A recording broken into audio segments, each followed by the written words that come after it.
And welcome, everyone. Thank you so much for joining us for the Battery Insiders podcast here live from China, from Chuzhou, at the CLNB from SMM Shanghai Metals Markets.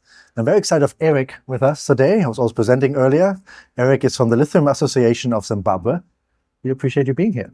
Thank you. Thank you for having me. So let's maybe start on a bit like, what's the vision and mission of Zimbabwe related to batteries? Well, the government of Zimbabwe has been very clear. They've learned the lessons of previous economies that have had large reserves, such as your Chile, such as your Australia. And the mission and vision is to ensure that the Zimbabweans are the ultimate benefactors of the lithium that we have discovered. So what they're saying is, look, let's do our best to internalize everything, which means that from production to processing all the way to battery grade, it must be done locally. And I think towards the end of last year, there was a call by the Minister of Finance to say that all the major players, or anyone for that matter, who wants to come and do mining in Zimbabwe of lithium, must also submit plans for a processing plant that can do up to battery grade. So that has started to be enforced, I think, since March of this year. It's a bit of a process, but they're getting there, and there are positive responses so far by most of the major players, which are the Chinese companies.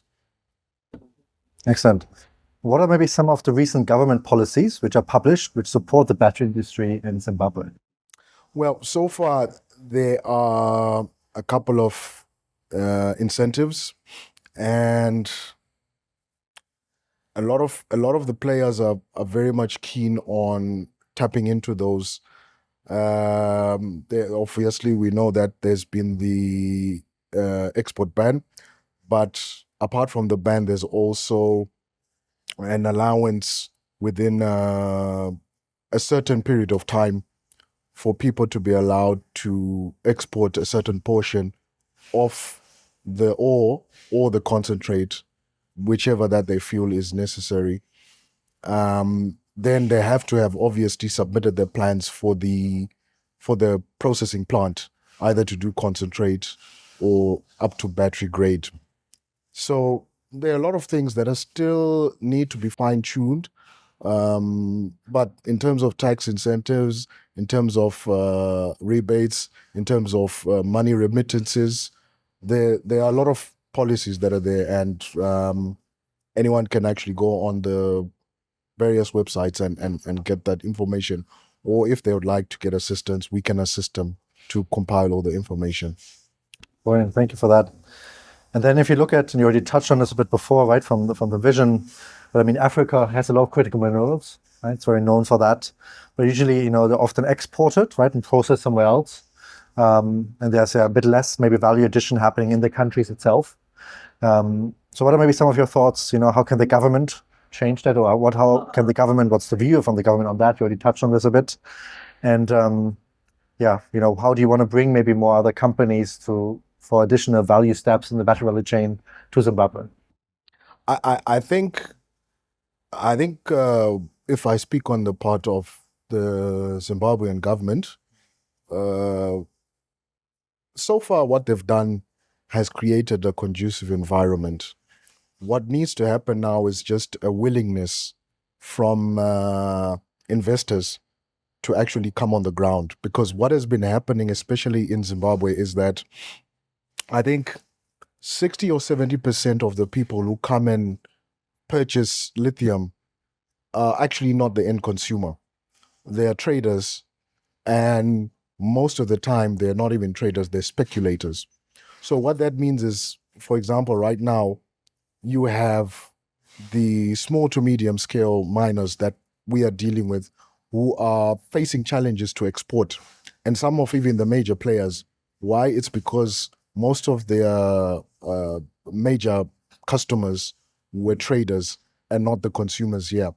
But you have this disconnect because now you come here and then you find all these manufacturers who actually need the product, despite there being surplus and all this. So I think there's just a need for knowledge and information dissemination, because 80, I think 80% of the actual market is run by the small to medium scale miners. So yeah, I think if we have more of these conversations and more of these connections, there should be a big change. And I've always said this, that the problems that you see in Zimbabwe is the same for Nigeria, it's the same for Mozambique, it's the same for DRC. So this also applies to all those other markets. Maybe if you could share also a bit more about lithium in Zimbabwe, because I think often people, when they hear lithium, maybe think about Chile with the brines, or think about Australia with the hard rock. So what's the situation for lithium in Zimbabwe? Like, what kind of form is it? How big of the volumes are we talking about? Maybe you could share a bit more on that. Sure. I'm sure, as you know, the stats have been put out that Zimbabwe is the sixth largest, holds the sixth largest reserves in the world. It's the first in Africa. If those are fully exploited, we can supply 20% of the current business as usual demand in the world. But when you go in the local market, I would say us on the ground, we can break down the market into two. You have your majors and your minors. Your majors are your big time mining conglomerates, the ones that have been well documented. I think there are about 13 or 14 big players now, and soon there'll be a 15th big player, I think. And they hold the big mines. But when you look at it, like I was saying, you then have the miners, which is your small to medium scale guys who are mining. And if we're talking in percentages, the majors hold about 20% and the miners about 80%. Lithium in Zimbabwe, so far they're about, well, the most common are two. It's mainly a hard rock lithium. So you have your spodumene and your lepidolite. And the occurrences so far are moving from east to west. So we have a bit of a U-shaped lithium belt in Zimbabwe. Well, that was known. And most of the capacities, they vary between the many players. But I think last year we managed to export about 3,400 metric tons of lithium from Zimbabwe. But there is room for a bit more. Most of the mining right now that's been done in Zimbabwe, it's open cast mining. And the beauty about it is that it's shallow. You're looking at maybe 5 to 8 meter depths. And then you're getting to most of the time granitic bedrock. Just underneath it, you then find your lithium seam. Your lithium seam can run for hundreds of meters, and it's usually between 5 and 8 meters wide. It's the same for spodumene, it's the same for lepidolite. So it's fairly easy to mine lithium in Zimbabwe. You need 2 or 3 machineries and you're good to go. Then just from a processing, right? I know from hard rock Australia, like roasting and these very energy intense processes, a lot done in China. There's a great book called Gold Rush. Probably many of your listeners heard me talk about this before. So maybe if you could share a bit more about the opportunity maybe to localize more, or like do you know of projects where they're kind of doing also the refining of lithium in Zimbabwe? Is there interest, is there movement there? You mentioned there's people want that, but like, is there anything happening already? Or Yes. What had happened was, before the government policy was saying that for you to export, you need to have a minimum of 3% quality. So most of the product is ranging between 1% and maybe 2.8%. So there's not really any processing that needs to happen there. Most of them, it was just your sorting, your crushing, and then your bagging. Some players, I think 2 or 3 of them now, have come online and they've started making concentrate, doing from 4% all the way up to 6-7%. And there are new players coming in. Why? Because they've since realized what I was saying, that there are a lot more small-scale players. So what you have is there's a new plant that's coming up close to Harare. I think it's about 60, 70 kilometers from Harare.